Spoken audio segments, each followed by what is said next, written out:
At Anurag University, be everyone you dream to be.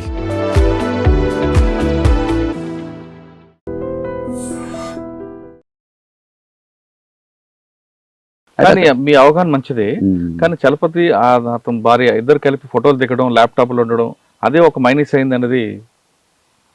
అది photo పోతే దాంతో laptop వాడడం, ఆ సిగ్నల్ ద్వారా ఆయనకి ట్రాక్ చేసి ఆయన చనిపోయిన ఘటన వేరు. నేను దాని గురించి చాలా డీటెయిల్ గా రిపోర్ట్ రాసి పంపాను బయటకు వచ్చేకంటే ముందే.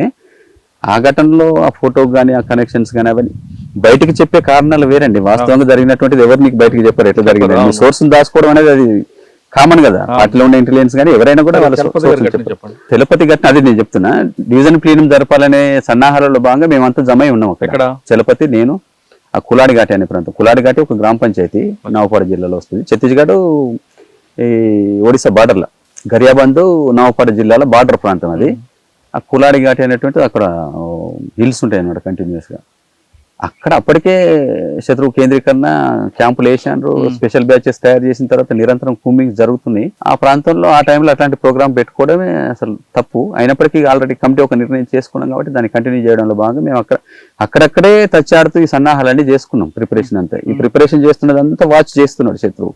ఎక్కడి నుంచి సప్లైస్ పోతున్నాయి, బియ్యం ఎక్కడి నుంచి. అప్పటికే దుకాణదారులందరినీ వాళ్ళు బెండ్ చేసుకుని ఎక్కడి నుంచి మేము ఒక 5 కిలోల సామాన్ తీసుకుపోయినా శత్రువుకు సమాచారం పోయేలాంటి నెట్వర్క్ అప్పటికే పెరిగింది, పోతున్నది. వాళ్ళు వెంట వస్తున్నారు బలగాలు. అయినప్పటికీ మేము ప్లేసులు చేంజ్ చేస్తూ అట్లా ఇట్లా చేస్తూ చేసినాం.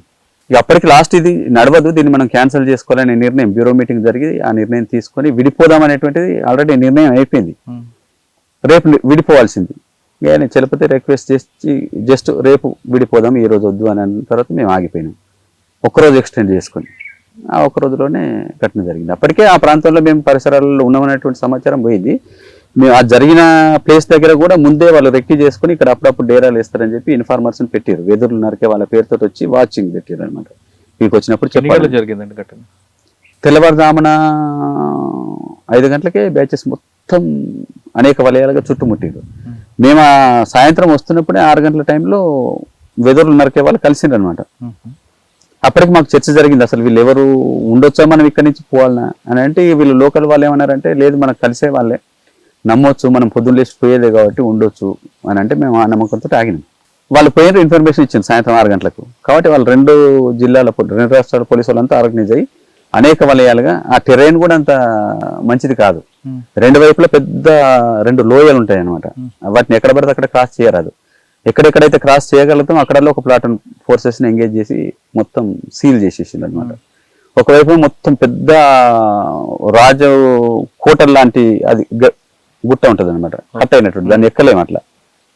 మిగతా ఇవంతా 2 నాళాలు ఉంటాయి. వీటిని కూడా మనం ఎక్కడంటే అక్కడ చేయలేము. ఆ కింది వైపే క్రాస్ చేసేటువంటి 2-3 ప్లేసులు ఉంటాయి.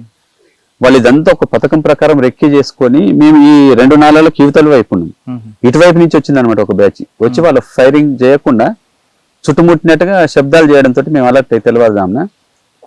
మీరు ఉన్నారా? నేను కూడా ఉన్నాను ఆ ఘటనలో. ఆ నది దాటేసి అటువైపు పోయినాం అన్నట్టు. అటువైపు పోయి అవతల నది కూడా దాటేసి వెళ్ళిపోవాలనేది మా నిర్ణయం.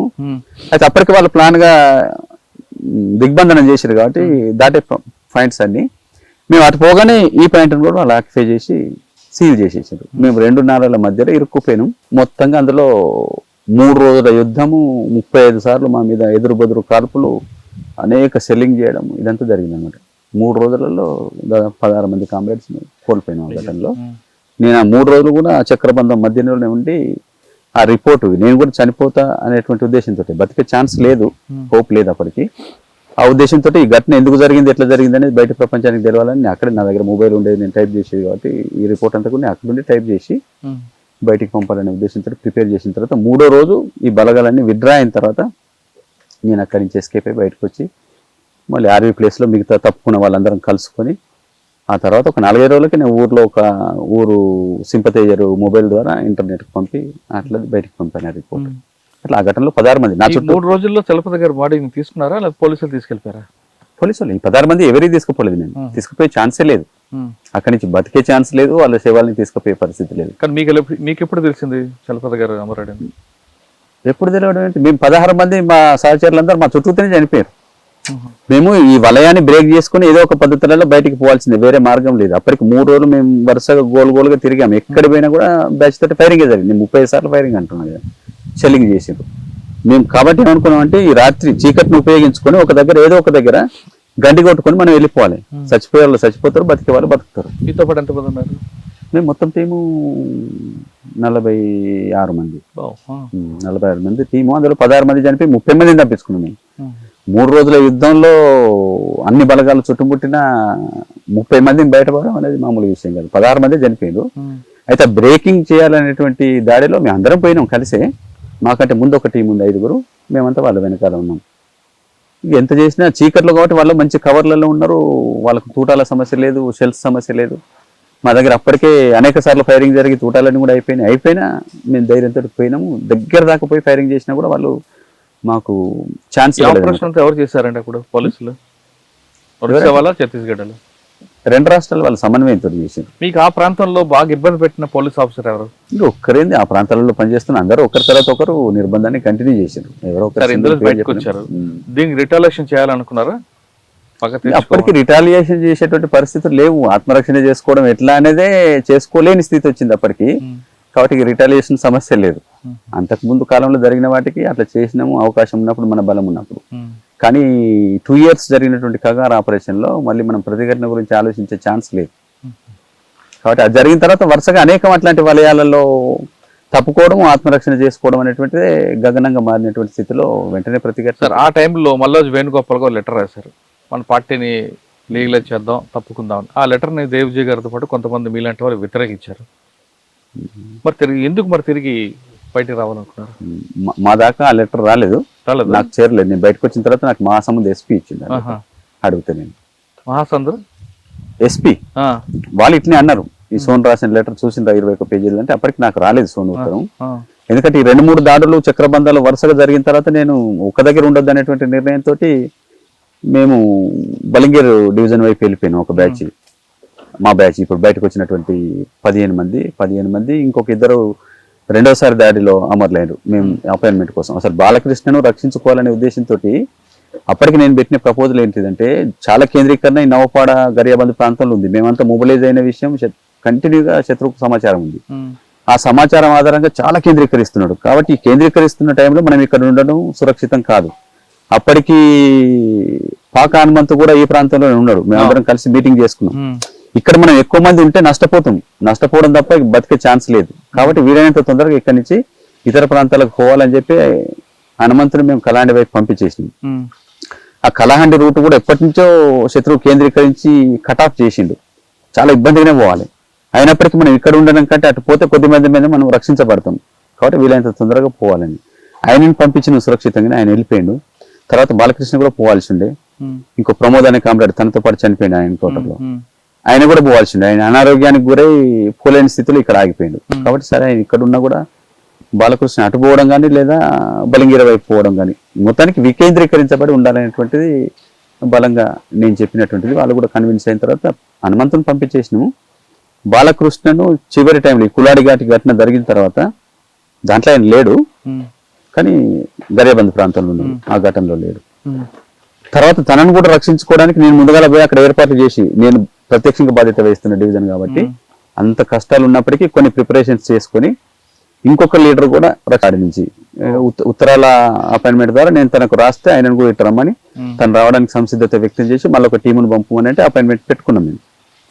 ఆ అపాయింట్మెంట్కి అప్పటికే ఆయన పనులు పూర్తి చేసుకుని ఈ అపాయింట్మెంట్కు తన టీమును తీసుకొని కనుక వచ్చుంటే వెంటనే బయలుదేరి నా దగ్గరికి వచ్చేవాడు. వస్తే ఇప్పుడు ఈ 15 మంది టీం మేము వచ్చిన దాంట్లో ఆయన ఉండేవారు, బాలకృష్ణ కూడా ఉండేవాడు. కానీ ఆయన ఏంటిదంటే అప్పటికి చాలా నెలల నుంచి అక్కడే ఉంటున్నాడు. ఇంకేవో పనులు పూర్తి కాలేదు, ఇవి పూర్తి చేసుకుని 5 రోజులకు పోదామని నా టీంను కూడా ఆయన క్యాంప్ లోకి పిలుచుకున్నాడు. ఆ క్యాంప్ అప్పటికే శత్రువుకి అర్థమై ఒక రౌండ్ తిరిగిపోయాడు. కరెక్ట్ స్పాట్ దొరకలేదు. వీళ్ళు దాన్ని కూడా క్యాలిక్యులేట్ చేసుకోలేదు. ఏ జనరల్ కుంబింగ్ లో వచ్చిపోయిందిలే మనం ఉండొచ్చు ఇక్కడే అని అనుకున్నారు. కాబట్టి మా టీంను కూడా ఆడికే పిలుచుకున్నాడు. ఆయన పిలుచుకుని ఆయన చెప్పింది ఏంటంటే పగలు పిలుచుకున్నాడు, మనం 4-5 రోజుల తర్వాత పోదామని అంటే వీళ్ళు కూడా కన్విన్స్ అయ్యారు. ఆయన లీడర్ కాబట్టి చెప్పినప్పుడు విన్నారు. ఆలోగా అదే రోజు రాత్రి బలగాలు చుట్టుముట్టి దాంట్లో మేము పంపిన టీం వాళ్ళు కూడా 6గురిని పంపితే 3 దాంట్లో చనిపోయారు. 3 దాంట్లో నుంచి తప్పించుకొని పారిపోయి మళ్ళీ నాకు రిటర్న్ వచ్చాడు. అట్లా ఆ ఘటన వివరాలన్నీ కూడా నాకు తెలిసినాయి. అట్లా బాలకృష్ణ చనిపోయాడు. అంటే ముందు నుంచి కూడా నంబాల కేశవరావు గారు మీకు ఇప్పుడు తెలిసింది? నంబాల కేశవరావు న్యూస్ లో విన్నాం, మేము కొన్ని డౌన్లోడ్స్ చేసుకొని చూసినాము. అక్కడ మీ జరిగిన సంఘటన ఎంత దూరం ఉందండి మీరున్న ప్రాంతానికి? నేనున్నది ఈ గంధమర్దన్ అనే గుట్ట ఉంటుంది బలంగీర్ బార్డర్ లో ఉండేటువంటి దాంట్లో. ఈ 2 చక్రబంధాలు 3 చక్రబంధాలు అయిపోయిన తర్వాత ఇక మనం ఇక్కడ ఉండదు, విడిపోయి వికేంద్రీకరించబడి ఉండాలనేది నేను బలంగా చెప్పి బాలకృష్ణ కూడా అట్ట రావాలనేది నేను ముందుగా పోయి ఏర్పాట్లు చేస్తాను. బాలకృష్ణ కూడా అట్ట రావాలి. ప్రమోద్ కూడా అనారోగ్యంతో ఉన్నాడు కాబట్టి ఎట్లాగే ఇక్కడ ఉంటాడు, ఉండి ఇక్కడి బలగాల్ని ఆయన గైడ్ చేస్తాడనేది నిర్ణయం. కాబట్టి ఇక తను రాకుండా 4-5 రోజులు అనేటప్పటికి ఆ ఘటనలో ఆయన చనిపోయిండు. ఇక మిగిలింది లోకల్ అంజు అని తర్వాత వచ్చి గరేబందులో సరైన డివిజనల్ కమిటీ మెంబర్, ఆమెతో కొన్ని బలగాలు ఉన్నాయి ఇక్కడ. మేము అటు పేపర్లో తెలిసింది తప్ప మీకు తెలియదు అది. డీకే నుంచి ఒడిశాకు పోవడం మధ్యలో చాలా ప్రయాణం చేయాలి, రోడ్లు దాటాలి, మైదానాలు దాటాలి, అట్లాంటి కటాఫ్ చాలా ఉంటుంది కష్టంగా. అంటే వేణుగోపాల్ రాసిన లెటర్ కూడా మీకు అందలేదండి. వేణుగోపాల్ లెటర్ తెలియదు. ఈ ఘటనలన్నీ కూడా ఏవి ఎట్లా జరుగుతున్నాయి అనేది కేవలం మీడియా ద్వారా వినేటువంటిది తప్ప ప్రత్యక్షంగా ఉత్తర ప్రత్యుత్తరాలు కనెక్షన్స్ ఎప్పుడో కట్ అయిపోయినాయి మాకు.